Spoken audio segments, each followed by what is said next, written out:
E aí, pessoal, no vídeo de hoje vamos falar sobre aquele que é considerado por muitos filósofos o principal argumento e o mais forte argumento a favor do ateísmo. Para saber qual é, fique até o fim desse vídeo. Vamos lá!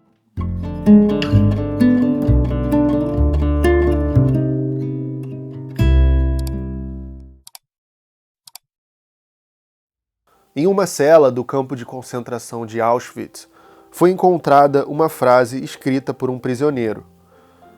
Se existe um Deus, ele terá que implorar pelo meu perdão. Em um mundo onde ocorrem genocídios como o Holocausto, catástrofes naturais de diversos tipos, uma variedade de doenças terríveis como câncer, Alzheimer, fibrose cística, ainda faz sentido crer em um Deus omnibenevolente, maximamente amoroso? Você já deve ter percebido que eu estou falando, é claro, do problema do mal. Epicuro, o filósofo grego do período helenístico, lá atrás, ele chegou à seguinte conclusão, que se os deuses existem, eles não se importam com o destino dos seres humanos, porque eles são capazes de impedir os males do mundo e os males do mundo continuam acontecendo. Então ele chegou à conclusão que os deuses não se importam se existem. Agora, a gente pode pensar na resposta de Agostinho, que é uma resposta muito sofisticada da parte teísta para lidar com o problema do mal. Agostinho de Hipona, um bispo, um dos principais filósofos da patrística, argumentou que o mal é uma privação de bem. O mal não tem substância. Então o mal não existe. O mal é ausência e não uma presença. Ok? É como um carro que está seguindo uma rota e aí ele, por um acidente, desvia e bate na árvore. Não foi algo que aconteceu ali, foi a falta de ordem dele seguir a sua reta. Então é mais ou menos por aí que eles enxergam o mal.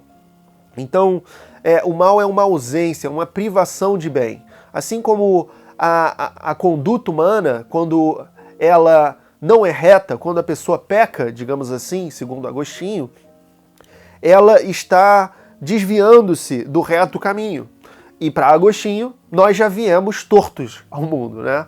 Nós já somos membros de uma espécie decaída.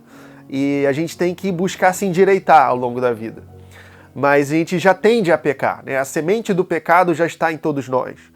Então, para os males que são de origem humana, os teístas vão explicar dessa forma, dizendo que o mal é uma privação, é um acidente, é um erro, e não uma substância. E que Deus, por ser bom, ele quis dar o livre-arbítrio para os seres humanos. Então, ele não pode dar o livre-arbítrio para os seres humanos sem que seja possível que, com esse livre-arbítrio, os seres humanos pequem. Então, ele, por ser bom, ele abre a possibilidade do pecado, querendo compartilhar conosco a liberdade. Pois bem, isso poderia explicar talvez o genocídio, né? Talvez o caso, por exemplo, de o Partido Nazista existir e do Holocausto existir, e do racismo, enfim, de todos os tipos de males que vêm do ser humano. Mas e quanto aos males naturais? Catástrofes, terremotos, tsunamis, que dizimam cidades, que acabam com as vidas de pessoas, que levam pessoas, bebês, e estragam completamente a vida de comunidades inteiras, que não são causadas pela, por exemplo, ação humana no aquecimento global, mas que ocorrem de modo natural e que iam ocorrer independente da ação humana. Como é que Deus explica isso? Como é que explicam isso com a existência de Deus? Então a gente pode caracterizar o problema do mal, que é um grande guarda-chuva de diferentes argumentos, né? Mas eu vou te oferecer a seguinte caracterização de determinada maneira. Afirmam que o Deus teísta, cristão, é onisciente, onipotente e omnibenevolente. Pois bem, um Deus onisciente deveria saber sobre os males do mundo. Um Deus onipotente seria capaz de fazer algo a respeito desses males.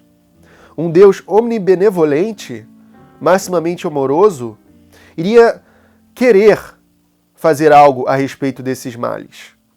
Como nada é feito a respeito desses males, e as pessoas continuam tendo câncer, e catástrofes naturais continuam acontecendo, Deus não existe. O Deus teísta cristão não existe. E você, lá no fundo, talvez saiba como que o cristianismo é extremamente implausível. A fé nesse Deus cristão é algo tão enraizado desde o berço das pessoas, desde a sua criação em torno de uma comunidade que legitima isso por meio de uma neurose coletiva, de uma infantilidade, que é praticamente inconsciente a maneira que essas pessoas agem sustentando essas crenças, ignorando todos esses problemas com objeções e argumentos muito evidentes, contrários à existência desse Deus.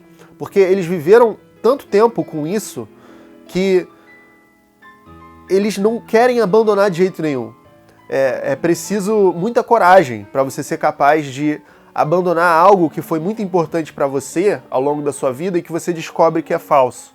Aí, diante disso, argumentar que existe um bem maior que você não compreende, como argumenta Agostinho, e que, por exemplo, envolve crianças de 5 anos sofrendo com fibrose cística e morrendo aos 9, isso tudo faz parte de um mundo melhor, que você não compreende por que essas crianças precisam sofrer assim, é uma declaração de santa ignorância. Para você dar conta desse problema, filosoficamente, você precisa ir de anos de experiência no circo. Talvez membros do Circo do Soleil possam lidar com o problema do mal, porque é preciso muito malabarismo para lidar com esse problema e sustentar a crença no Deus cristão, ok? Então vai treinando. Você quer aprender filosofia, adquirir cultura e saber argumentar com propriedade? Então, a mentoria Academia da Razão, Filosofia e Pensamento Crítico é a oportunidade que você precisa. Não se trata de um curso de História da Filosofia, é muito mais do que isso. Na verdade, se trata de uma série de cursos que vão sendo acrescentados ao longo do tempo de diversos assuntos da filosofia, assim como um clube do livro semanal. Não perca seu tempo investindo em milhares de cursos online. O lugar para você desenvolver e cultivar o seu conhecimento filosófico é aqui. Eu sou Matheus Benites, mestre, escritor e divulgador científico de filosofia, e te convido a se juntar a mim para desenvolver seu intelecto e transformar a sua maneira de pensar. Chega de distrações.